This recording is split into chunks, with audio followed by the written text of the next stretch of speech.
Good morning. Welcome. Happy Wednesday. I hope you're doing well. Next week, Monday at 1:10, I want to talk about here real fast the things that are happening. And so in next week's lab, Monday afternoon, we'll turn in the lab we did on Monday, the volatile liquid lab. Problem set 4 is up. It'll be mostly over gases, a little bit over the next chapter, but gases is cool. Quiz 4 will be an actual quiz where we're going to take it in class. And normally by this time, you would have done this a lot, but we haven't done it all yet. Thanks, Snow. Anyway, just giving you a heads up. So in-class quizzes, about 30 minutes in length. You can absolutely bring a page of notes, staple it to the back. You'll have a periodic table. Calculator will be cool. There's a sample quiz online with the answers. You can kind of see questions I've asked in the past and stuff. So just realize that it is going to be an in-class thing. Problem set 4 is due on Monday as well. The lab we're going to do is a linear regression and crystallography lab. Kind of an interesting lab, but we'll talk about that then. But also on Monday, the rough draft of your class presentation paper is due. Now, at this time, I think everybody in this room has a class presentation compound. What I'd like to see is just that you're thinking about it, all right? So it doesn't have to be the final version by any means. To me, a rough draft means at least 2 typed pages on your compound, all right? And you can talk about anything. It could be really rough, bulleted, whatever, all right? But just, I want to see that you've got something together. In the syllabus, there is a page that goes on top of the rough draft too. It's a special cover sheet that I want you to include. And also, I want you to have at least one of the peer-reviewed abstracts in your paper, all right? If you go to the syllabus or the online and the class presentations frequently asked questions, the library has a really cool way to search for science peer-reviewed articles. Find one on your compound, include the citation for it, so I could look at it later if I wanted to, as well as the abstract itself, which is like a paragraph. That should be a copy and paste kind of thing. I'm hoping it's not a big deal. If you start thinking about it, it makes it easier before we get to class presentations, blah, blah, blah. Any questions, that kind of stuff? Yeah. Are we going to be doing like a peer review in class or something for our paper? No. This is something you just look up online, get the information, include it in your paper, and submit it then, and you're good to go. So, yeah. Good. Other questions? All right. We're done kind of now for a while with Lewis structures and VSEPR and MO and valence bond and organic chemistry. And we're back kind of to more traditional kind of chemistry where we're going to start looking at gases. We're going through a phase now where we're going to start thinking about the types of matter that's available. So we'll start with gases. We'll then move to solids and liquids and solutions, which is kind of cool. Gases, it's interesting because a gas, if you think about it physically, it's kind of hard to study because like if I had a gas in my hand, which would be silly of course, and I said, hey Alana, look at my gas, and I open my hand and the gas is gone, right? So it's hard to control gases. You have to have things that are leak-proof and stuff like that. But chemistry arguably started with the study of gases. So we're going to see some of the older parts of chemistry here as well as how it implies things that are new. Pretty neat. And let's start talking first about how these crazy airbags work. My sister was in an accident one time that was pretty bad, and an airbag she thinks really helped her out, which is cool. So woohoo, go chemistry. Anyway, most of the airbags use a compound called sodium azide. And sodium azide, when it's disturbed, breaks down. It goes into sodium, but it's the nitrogen gas that makes the airbag kind of get expand and stuff and keep people from having accidents. So yeah, sodium azide, pretty cool. And the study of gases is what allows airbags to happen. In a collision involving a car equipped with airbags, the impact initiates a chemical reaction.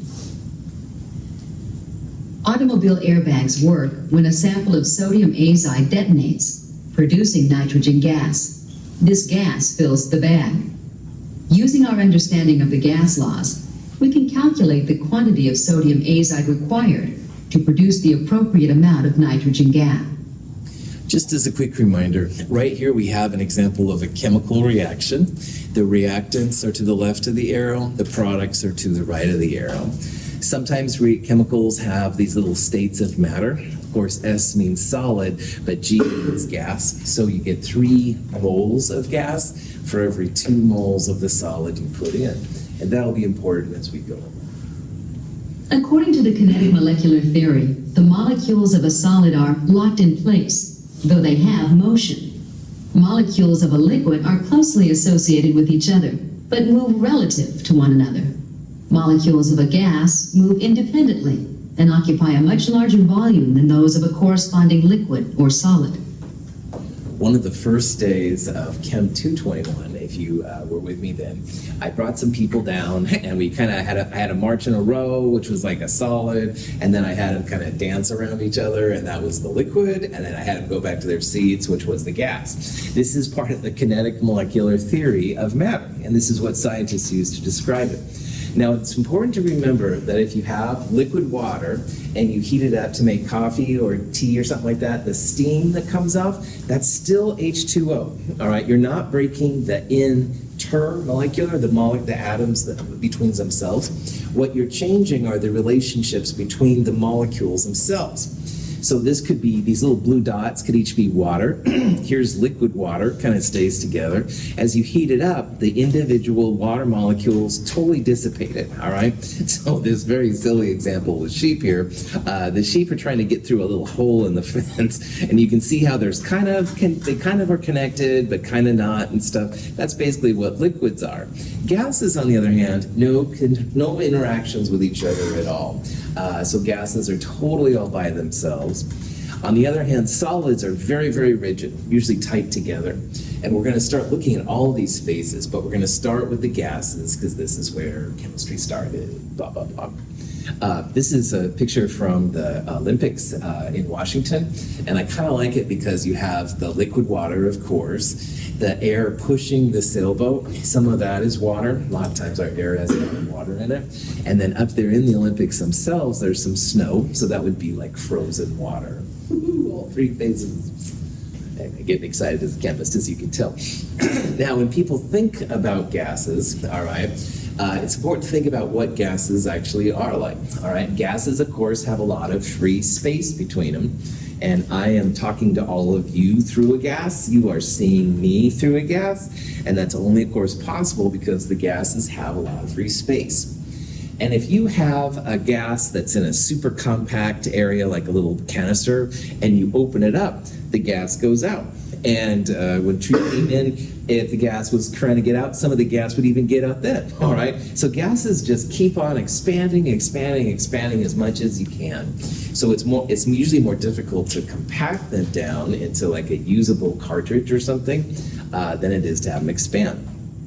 But whatever container they're in, it's a very uniform distribution. So you have just as much gas on the top of a canister as you have on the bottom. Gravity is not a big factor when it comes to gases.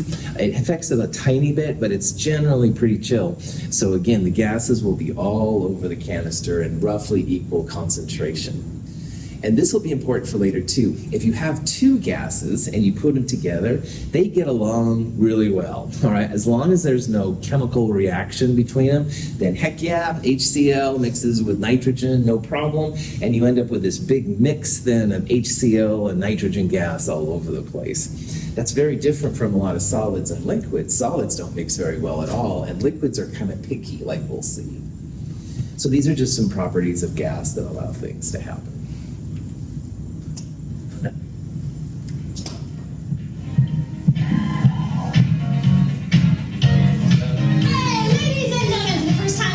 Part-time job in the public health department at City Hall. It's Meredith Perkins, yay! Well, Leslie, this is so nice. I put poisonous gas in one of these balloons, so if any of them pops, you may die. No, April, we would all die. Gases fill the volume of whatever container they're in. School.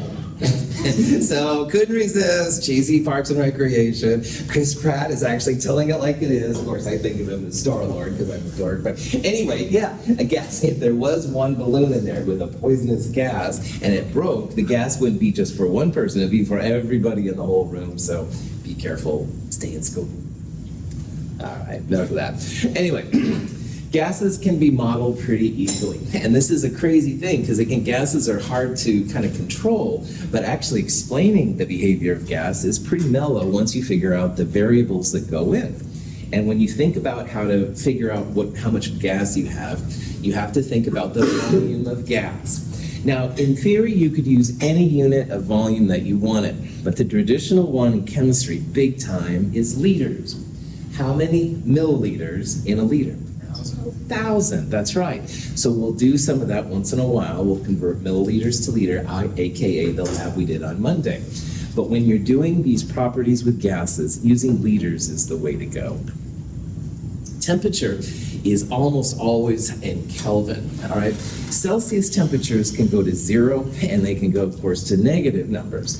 So you really want to make sure that you always use Kelvin temperatures if you're talking about a gas from some kind of analytical way. If you're just measuring the temperature of gas, you can absolutely use Celsius. But then when you calculate with math, you definitely want to make sure you're using Kelvin. The amount of gas is important. An amount of gas is usually in chemistry, of course, in moles. Little n is the symbol that's used for moles most of the time. So when you have that, just if you see the little n, it's going to be the moles of the gas that are around.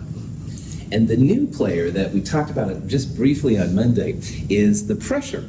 Now, pressure of a gas is a component that's really just for gases. Solutions a little bit, but not really so much. But anyway, pressure is a big time thing. Pressure in chemistry should always be recorded, if you can, in atmospheres. But there's a ton of other pressure units. We'll talk about this in a little bit. ATM is the abbreviation for atmosphere. So if you see it, it doesn't mean, go pull out $40 from the machine. You know what I mean? Okay.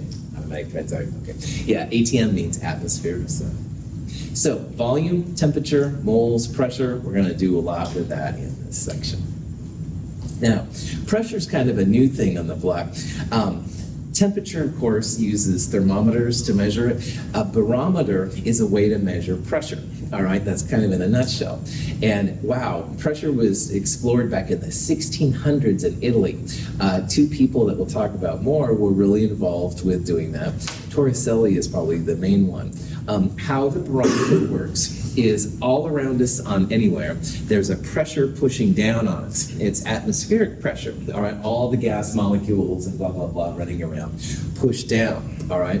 And what happens is as they push down, like for, say, mercury, which is what barometers often use, they push down and the mercury will actually go up if there's a vacuum inside there. But it can only go so far up because gravity starts to pull down on it. Gravity is always a player. So the atmospheric pressure is usually then just a measurement of the base of the mercury to the top of where the column is. And we actually have some of these barometers, these old school barometers with mercury in them. They're pretty accurate. The measurements you get are literally like a length, all right? We'll talk about that in a little bit. And you have to have the barometer calibrated for lots of different things, but apparently they're pretty easy to set up and stuff, which is pretty neat. The pressure in space is almost 0. So if you've seen like science fiction movies and stuff, people go out without their spacesuit and boom, right? And kind of crazy. Also, the pressure would be different on different planets, but on the Earth and stuff, we can get this together. Oh yeah. I had like a so-so thing with Valerie. Now I'm number 9 on the speed dial. So I used to be 7. I dropped 2 spots. What, she's ranking you? Yeah, the speed dial is like a relationship barometer. What is a barometer exactly? It's pronounced thermometer.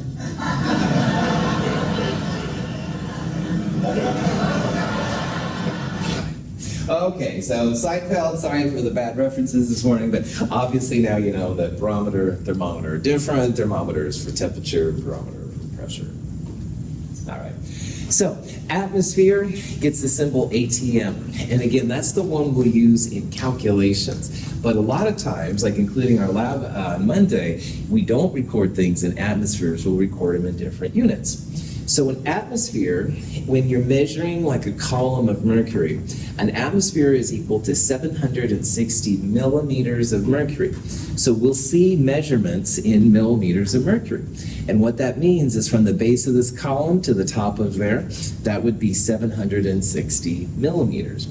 Now, there are 10 millimeters per centimeter, so once in a while, you'll see it in centimeters of mercury. Fine, that would be 76. And Torricelli was the person that started looking at pressure a lot, so sometimes a millimeter of mercury is called a torr. So a torr and a millimeter of mercury are the same thing, all right? So just realize that millimeters of mercury and torr are real common, and they are equal to each other. Sometimes I guess chemists get bored of writing one or the other. Now, in our lab, our little electronic barometer used millibars, and that's another type of pressure unit. And there's 1,013 millibars in an atmosphere. So from the lab you did on Monday, you recorded some number for the pressure, divide it by 1,013, and that'll tell you the atmospheres that you need for that equation. 1.013 bars is the same, is also of course that. Milli is always 1,000, blah, blah, blah. Now, you can use inches. I try not to say that way, but it is true. 29.9 inches is a mercury. Sometimes on the news here, like if you look at local news, they'll have pressure barometer readings and it's in inches of mercury. Makes me cringe a little bit, that's okay. Now, mercury is super toxic, all right? Bad for you. Why are they using mercury? Because it's very, very dense. If you use water, which is about 13 times less dense than mercury, it would take 34 feet to make atmospheric pressure. And at Dartmouth, they had a water-based barometer, but it was like, 3 stories tall. And it was more accurate. You could really tell small fluctuations because it would go up, pressure would go up and down, we'll see, and this thing could be read. But, oh my gosh, 34 feet is kind of crazy, yeah. I think they have one of those in the engineering building at TFU too. Someone told me that a while ago. I have not seen it. Is it Pretty cool. If anybody gets me a picture, extra credit.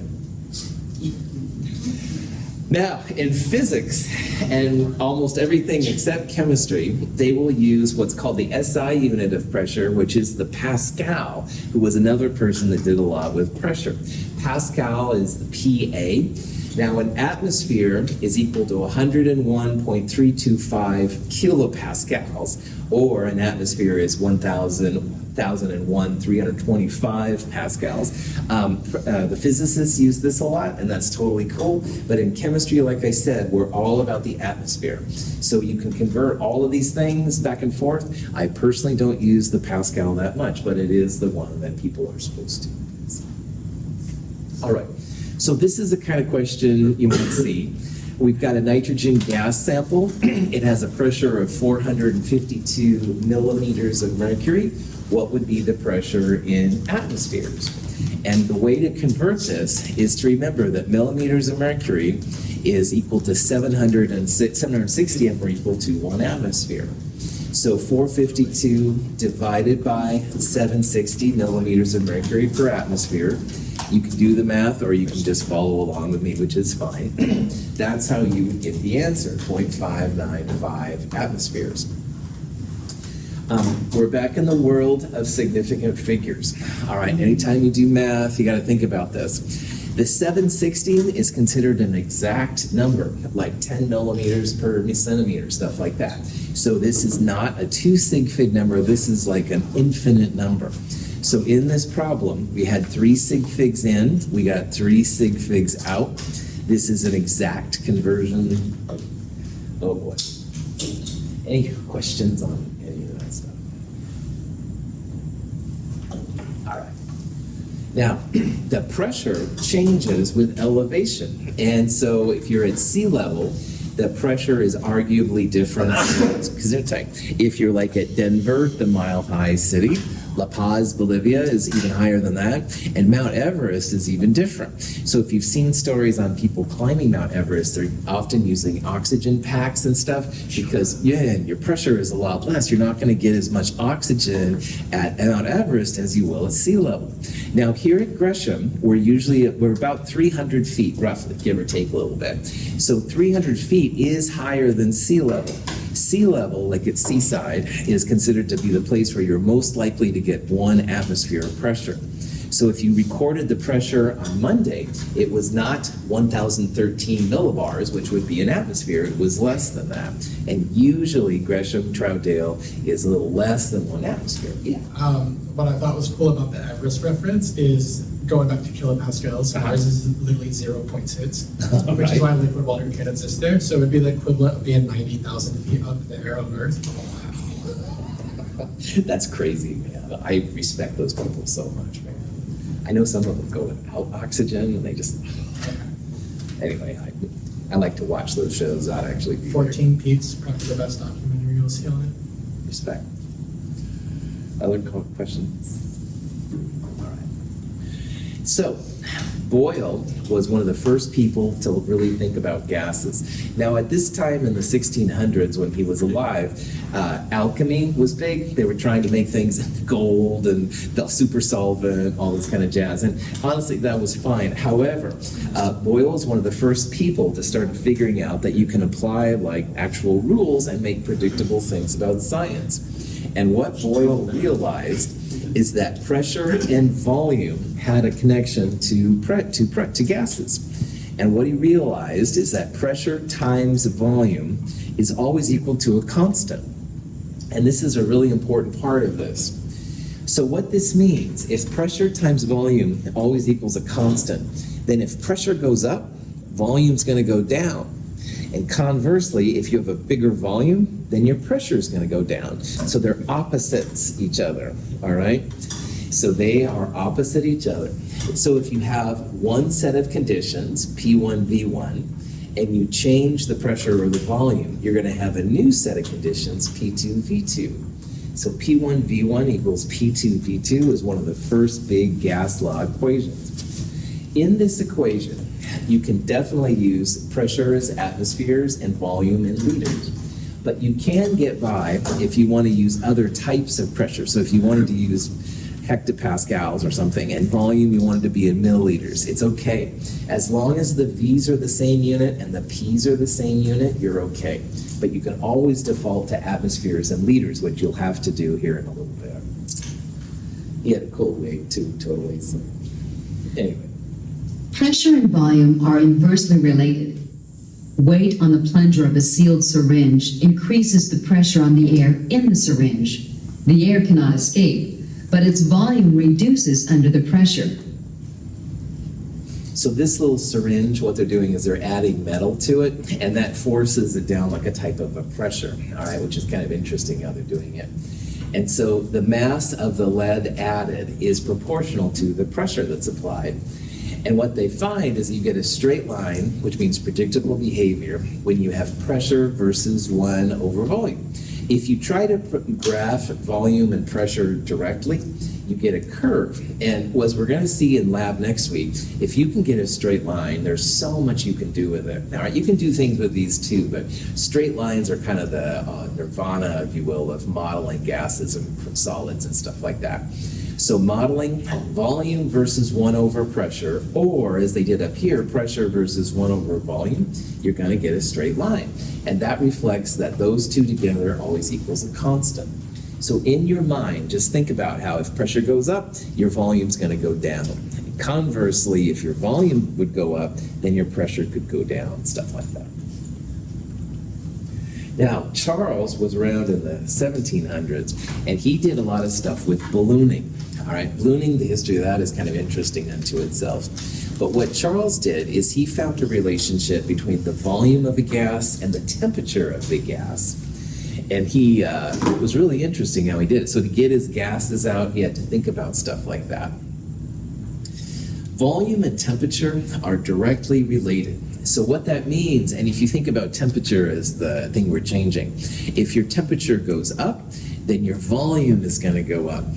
But if your temperature goes down, then the volume of the gas will go down too.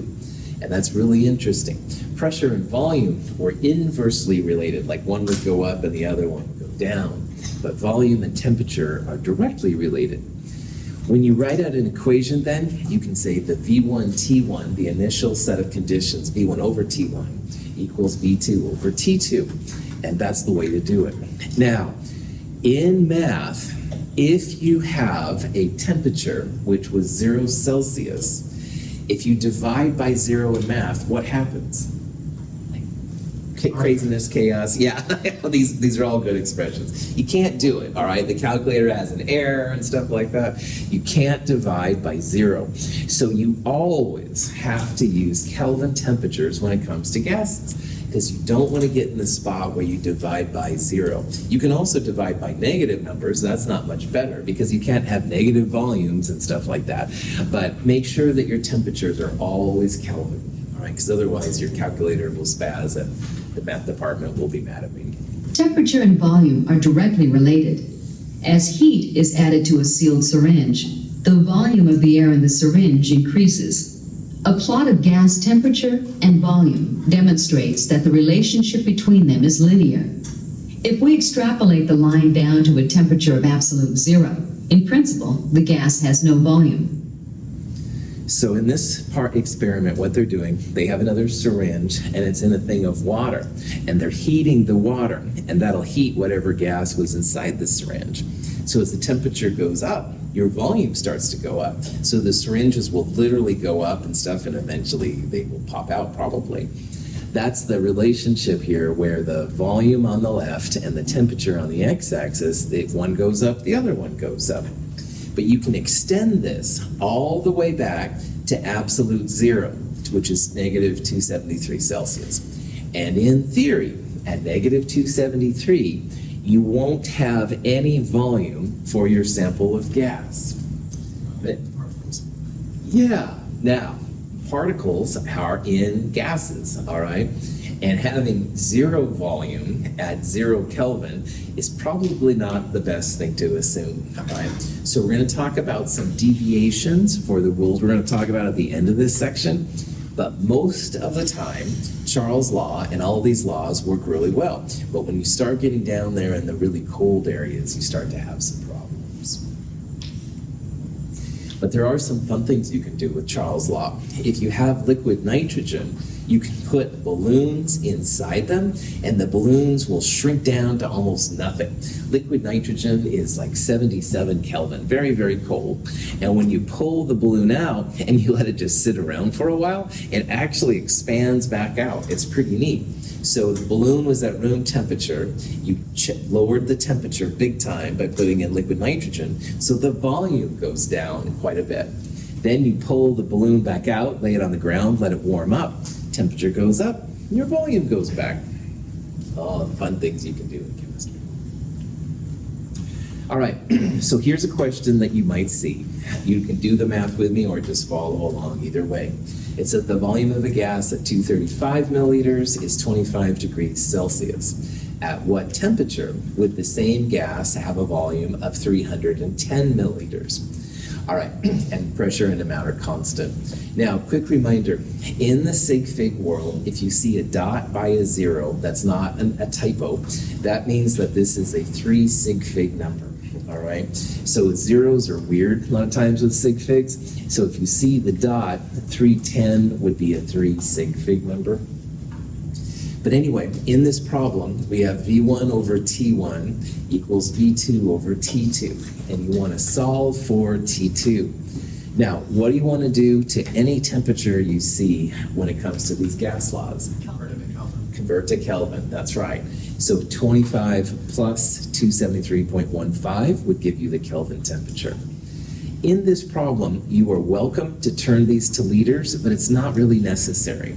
It's an optional thing at this point, but you do need to turn things into Kelvin. So in this problem, V1, this number, over this in Kelvin, equals V2, this number, divided by X. X would be the thing you solve for. X comes out in Kelvin initially. So to get an answer that makes sense here, you'd subtract 273 from it. If you did that, I had 120 degrees Celsius. It came out as 393 Kelvin, but we needed to convert back to Celsius to make sense of it, so 120. Any questions? All right. So there's lots of these different kind of laws that are running around. One more that's pretty important though is actually created by Avogadro. Now Avogadro's number was actually doing work on gases as well. And he realized that quantity also affects volume.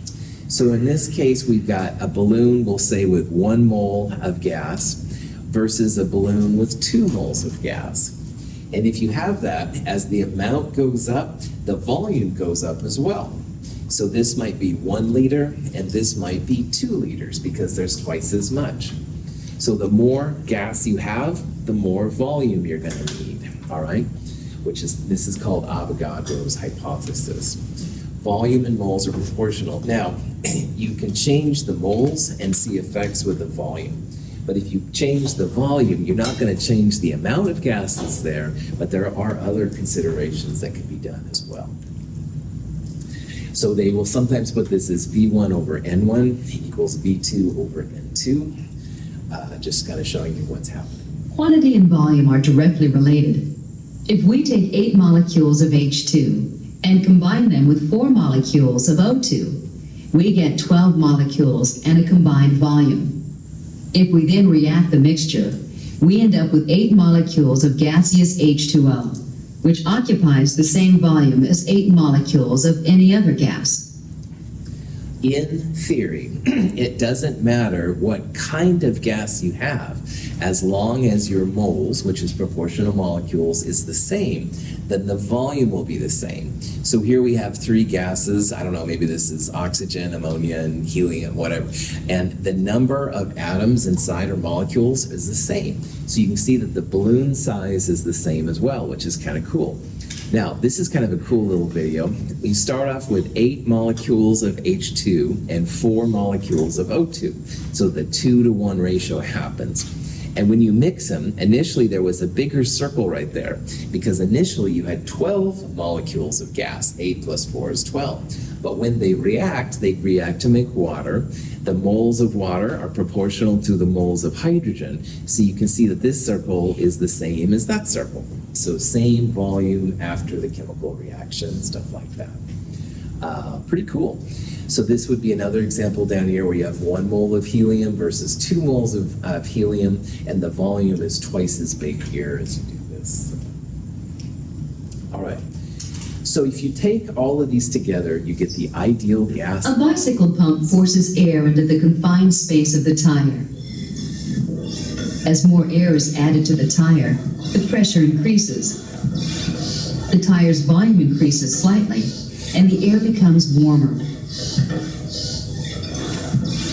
These observations are predictable properties of gases, and, as we explore in this chapter, they are described by the gas laws. So if you pump up a bicycle tire, you're adding amount of air, definitely.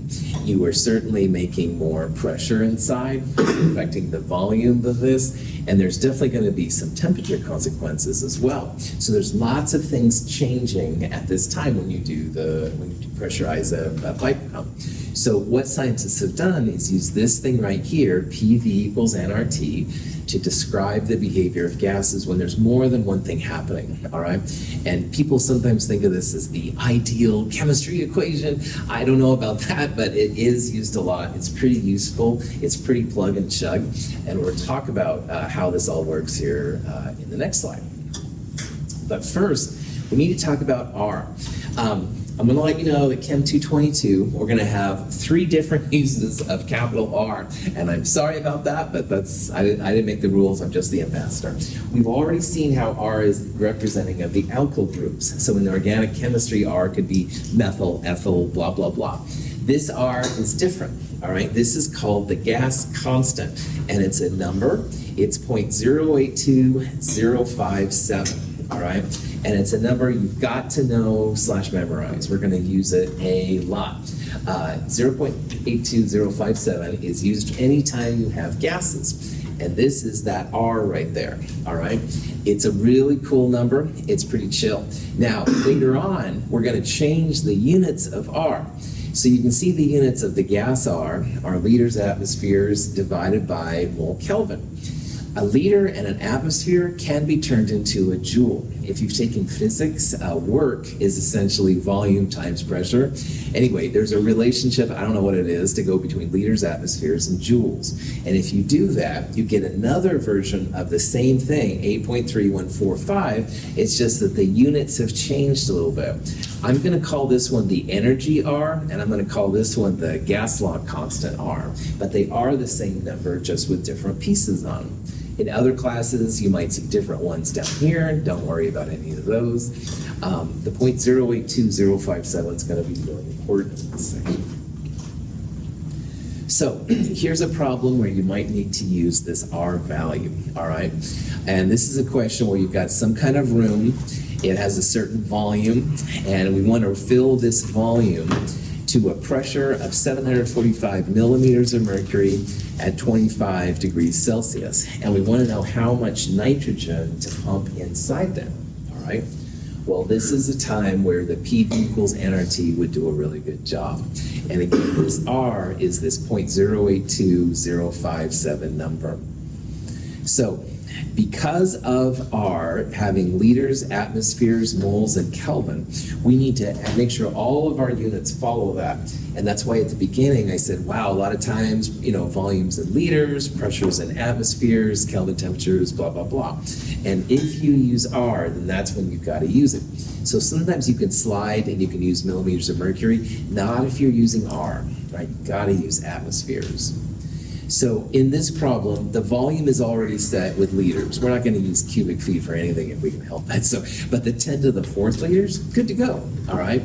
We will turn the temperature in Celsius into Kelvin. We'll add 273.15, or in this case 273 makes 298. And we certainly need to turn our pressure into atmospheres. So like we saw earlier, there are 760 millimeters of mercury in an atmosphere. So 745 divided by 760, 0.980 atmospheres. So what we're going to do on the next slide then is we'll use this equation, we'll solve for N, which will be the quantity of nitrogen gas we need in moles. And from there you can go to grams and anything else. Okay, so now what we're going to do is use the ideal gas law, solve for N. We're going to use atmospheres for pressure, the liter volume, R is given, and Kelvin temperatures. So here's all those different pieces put together. If you look carefully, the atmospheres cancel, the liters cancel, the Kelvin, which is in the bottom, cancels the Kelvin on the top, and 1 over moles becomes moles. You end up with 1.08 times 10 to the 3rd moles of nitrogen. And N2 is about 28 grams per mole, so you turn that into grams, kilograms, pounds if you wanted to. But anyway, this is the ideal gas law. It's not too weird. Getting into the units is a little strange at first, but questions? So, hydrogen peroxide is a compound that is usually sold in a brown bottle. You're supposed to keep it in the refrigerator. And why that's all done is because it breaks down a little bit over time. It breaks down into water and O2. Now, H2O2 and H2O are both clear liquids, so if you have a bottle that's been sitting there for a while, you can't tell how much of the H2O is left, H2O2 is left, blah, blah, blah. In this problem, though, we're going to really break it down quickly. And when we break the H2O2 down, it's going to go immediately to water and oxygen. It's a higher energy process, so these are going to come off as gases. So the question is, if you can do this with 1.1 grams of H2O2, and there's the volume of the flask, what's going to be the pressure of the O2 and the pressure of the water? All right, we'll assume it's all at 25 degrees Celsius, which is roughly room temperature. Believe it or not, this crazy beetle apparently uses this hydrogen peroxide decomposition. It sprays things and stuff. I don't know, biology freaks me out, but anyway, maybe it makes more sense to some of you, but go beetles. Anyway, so on this problem, the important part, all right, is that we're not starting with gas, all right, we're starting with a liquid. So we need to turn the moles of the liquid into moles of gases so we can start measuring pressure. And this word stoichiometry is just a snobby way to say amounts, all right? And the big numbers in front are the amounts. So it says that 2 moles of H2O2 break down to 2 moles of water and 1 mole of oxygen. So 2 moles makes a total of 3 moles of gas when all is said and done. That's cool. So what we're gonna do here is we're gonna take that 1.1 grams and turn it into moles of H2O2. And to do that, we need to use a periodic table. Hydrogen, roughly 1 gram per mole, and oxygen, roughly 16 grams per mole. So we'll add up 2 oxygens and 2 hydrogens. 16 times 2 plus 2 times 1 is about 34 grams per mole. Then we'll take this number, divide by the molar mass to get the moles of H2O2. Then we can use a 2-to-2 ratio to go moles of hydrogen peroxide to moles of water, or 2 moles of this to 1 mole of oxygen to get moles of oxygen. Once we have the moles of H2O and O2, we can find P, because PV equals nRT, so P would equal nRT over V. The volume of the flask is a constant for both of them, so it's no big deal. Any questions on the strategy? So 1.1 grams, turn it into moles. This is the molar mass of H2O2, 2 oxygens and 2 hydrogens, 2 times 16 plus 2 times 1, about 34. We only need at least, having more than one extra sig fig is cool. So this is 2 sig figs. 3 sig figs or more would be great here. The answer is 2 sig figs, 0.032 moles of hydrogen peroxide. From there, you want to turn the moles of H2O2 into moles of either gas. And here what I did is I moved it into moles of oxygen. It really doesn't matter which one you do first, but I can show here the stoichiometry between the H2O2 and the O2. The 2 and the 1 comes from this 2 and that invisible 1 right there. So for every 0.032 moles of hydrogen peroxide that come out, you're going to create 0.016 moles of oxygen. How many moles of water would you create for this many moles of H2O2? 0.032, same number, that's right. You'd have a 2-to-2 ratio if this was water. So 2 moles of H2O would be 2 moles H2O. It would be 2 over 2. You'd end up with the same. Okay, so the pressure of the oxygen then will be the moles of the oxygen times R constant times temperature in Kelvin, 25 plus 273, divided by the volume, 2.50 liters. And pressure will always come out in atmospheres with this version of R. So 0.16 atmospheres is the pressure created when you decompose 1.1 grams of H2O2. Cool. Any questions on that? Okay. Now, in this question, they're definitely asked about the pressure of O2, but it also asked about the pressure of water. And what you could do is go back and recalculate. So you had 0.032 moles of H2O2. You'd use a 2-to-2 ratio to go moles of water, plug it into this, and calculate that. And it's not too bad. However, the pressure and moles are proportional to each other. So if you break down the ideal gas law, PV equals nRT, and you put all the junk together, you can see that pressure is proportional to the moles, all right? So ignore the VRT because they're all constants here. Pressure and moles are proportional. And what that means is the moles go up, your pressure goes up. On the other hand, you have less moles, you'll have less pressure. So we saw that oxygen created 0.16 atmospheres earlier, all right? We are doubling the water in this case to figure, and we want to figure out that pressure. Well, if you double it, you're literally just going to double the pressure, all right? So if 0.16 was the amount of oxygen, and there's a 2-to-1 ratio of water to oxygen, you can literally multiply the pressure by 2 to figure out the new pressure. If you don't believe me, it's totally fine. Go back, figure out P equals nRT over V, all right? You'll have a 2-to-2 ratio of moles, so I think 0.032 was the moles, put it in there, and I promise you're gonna get the same answer. But this is kind of handy. A lot of times I've said how chemists are lazy, and I do stand by that. People just don't want to do calculations if they don't have to, basically. So in this case, because the moles are twice as big for water, the pressure is twice as big. And that can be kind of handy sometimes. Questions?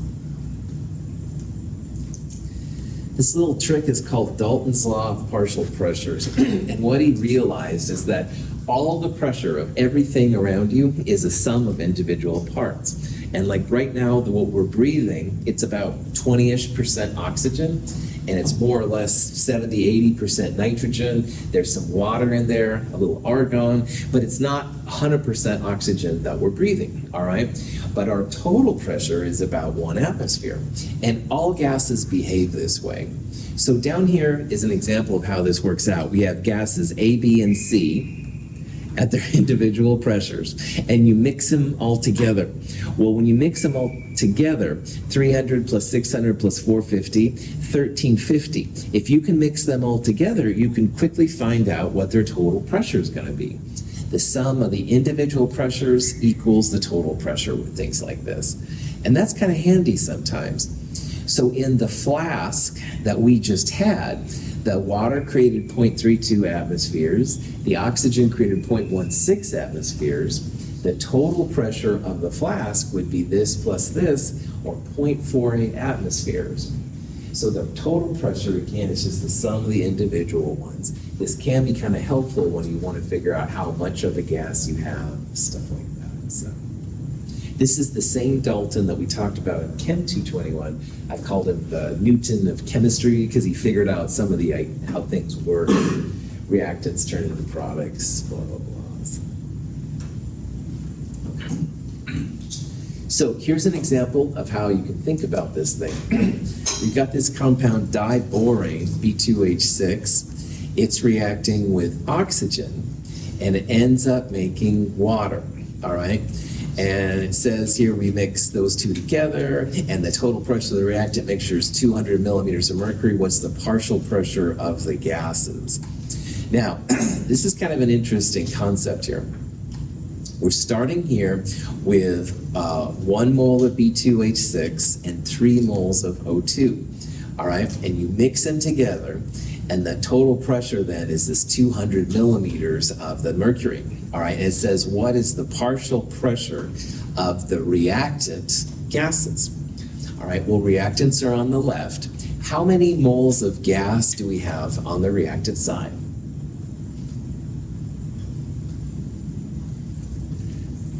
4. This is 3 moles. This is 1 mole. So there would be a total of 4 moles of gas. So if we have 4 moles of gas and a total pressure of 200 millimeters, well, 1/4 of that is going to be the diborane. All right? So 200 times 1/4, if you will, looks like it's going to be 50. On the other hand, 3/4 of the moles of the gas are oxygen. So that must mean that 3/4 of this 200 number are due to oxygen. So if you apply 1/4, 1 mole of B2H6 divided by 4 moles of gas to this number, that's going to get you the B2H6. And 3 moles divided by 4 moles total times this is going to get you the oxygen. So it ends up being then that you have 50 millimeters of the B2H6 and 150 millimeters of the O2. So it's kind of a neat way sometimes you can quickly calculate roughly about what the individual parts are, stuff like that. Any questions? Cool. All right.